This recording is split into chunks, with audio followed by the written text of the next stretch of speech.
start off by reading a poem I actually wrote for our 8th grade graduation at Innovation. I titled it Graduation Really Creatively. A new experience, an open door, memories added to our collection, young and old, remembered and forgotten. Our journey is also similar, yet completely diverse. Must come to a curtain and start anew. Light fades to black, our long stint drawing to a close.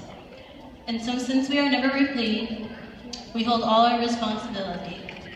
Except for this one day, this day and moment where hats and tassels fill the air.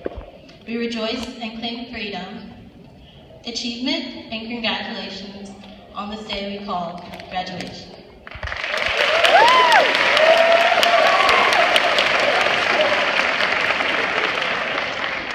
So as I said, this is a poem I read for my 8th grade graduation at Comedy School of Innovation. I don't know if any of you remember this, because I didn't really remember it either, for those of you who were there.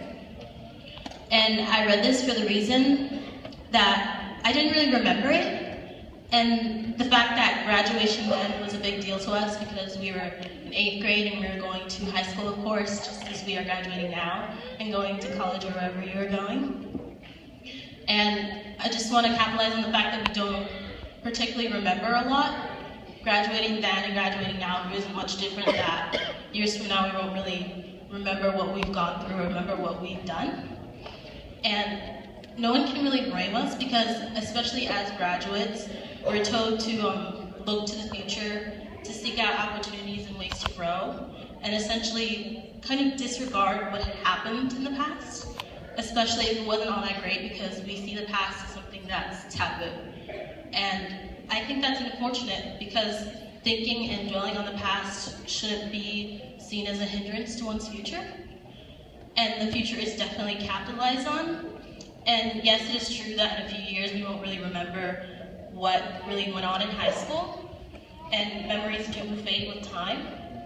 And honestly, you won't really remember a large part of this night. But I urge you not to push these memories to the back of your mind and not to forget what you did to get here, to get to this point where you are graduating, to get to this point where you are done with your secondary school education, because not only is it an achievement, it's also a privilege to be able to graduate high school. And the reason you shouldn't do this is at those moments in college where you feel like you really can't keep on going or really can't capitalize on what you've done in the past, that you shouldn't think about, oh, well, I can do this in the future, but look on your past growth and as evidence of what you can do. So instead of always looking towards the future and going that it will get better eventually, or tomorrow, or whenever, you should look at these past moments as proof of what you can achieve, much more than you can realize.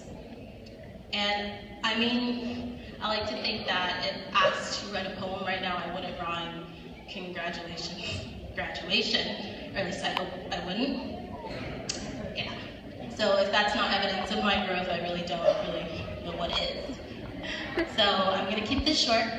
Just like to say once again, congratulations to my graduating class, the class of 2020.